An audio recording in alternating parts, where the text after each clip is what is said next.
بحب البنت دي حب رهيب. اولا هي شاطره جدا، ثانيا هي بتعمل حاجات اوت اوف بوكس، بتعمل حاجات غريبه قوي. يعني انا مش جايبه لكم الفيديو ده من فراغ، الفيديو ده مفيد قوي قوي قوي، وهيخليكم تبطلوا تشتروا حاجات من السوبر ماركت كتير.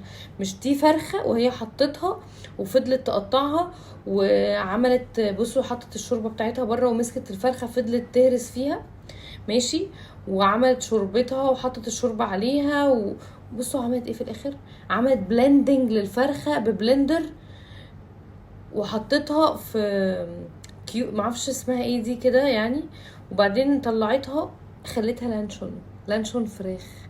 تخيلوا يا جماعه، بدل ما نشتري لانشون الفراخ احنا من الشارع، نقدر نعمله في البيت بفرخه واحده.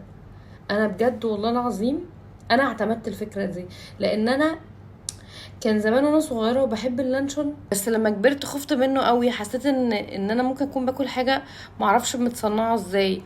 انما لما ابقى عاملاها في البيت وطالعه بالشكل ده وبالجمال ده، لا بجد انا اعتمدت وهجربها، وهقول لكم قريب اذا كانت عجبتني ولا لا.